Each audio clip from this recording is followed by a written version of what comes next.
Straight talk 3 में आपका स्वागत है।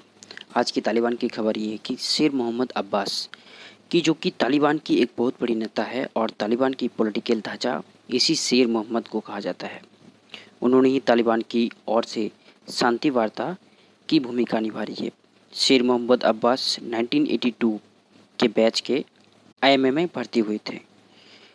शेर Mohammad Abbas Indian Military Academy में अपना शिक्षा प्राप्त किया और इंडियन मिलिट्री एकेडमी में 18 महीना शिक्षा प्राप्त करने के बाद शेर मोहम्मद अब्बास अफगान फोर्स में ज्वाइन किया और वहां पर अपना सर्विस देने के बाद जब तालिबान की पहली सरकार आई थी तब उन्होंने वो भी ज्वाइन कर लिया था और अभी भी ज्वाइन कर रहे हैं।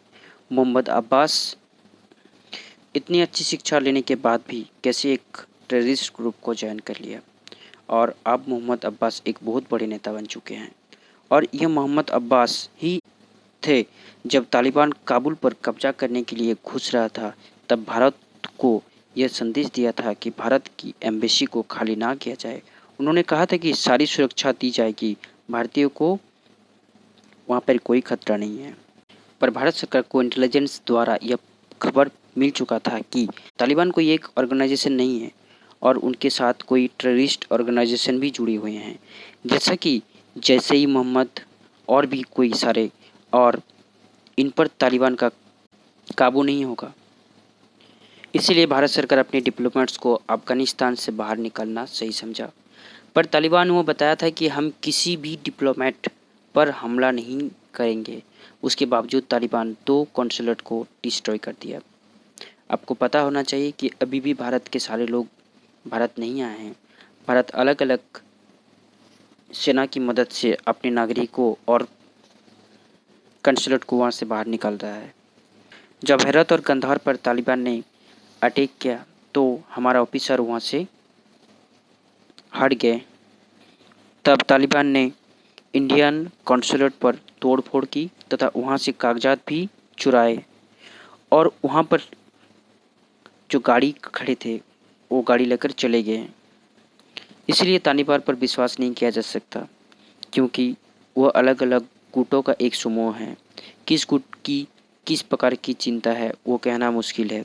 इसलिए भारत अपने नागरिक को वहाँ से निकालना ही सही समझा। तालिबान पर इतना होने के बावजूद रशिया के एम्बेसडर द्वारा ये कहना है कि जब अशरफ गनी की सरकार थे तब इतना अच्छा सिक्योरिटी कंडीशन नहीं था। अब तालिबान के आने से धीरे धीरे सब बेहतर हो रहे हैं। चीनी ने भी कुछ ऐसा ही बयान दिया।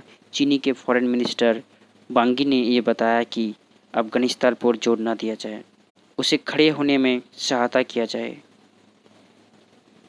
चीन असल में तालिबान की सरकार को चाहते हैं और अफगानिस्तान की धातु चाहते हैं और चाहते हैं कि भारत की प्रभुत्व वहाँ से चले जाए।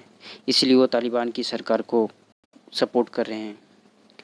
यहाँ पर पाकिस्तान की गृह मंत्री शेख रशीद ने भारत को धमकी से कहा कि भारत के पास अफगानिस्तान से भागने के अलावा और कोई रास्ता नहीं है और उनका कहना है कि भारत अफगानिस्तान की ज़मीन से पाकिस्तान के खिलाफ आतंक फैला रहा है। तो ये खबर आज की है। अगर आप इस चैनल को सब्सक्राइब नहीं किया तो सब्सक्राइब जरूर कर लीजिए।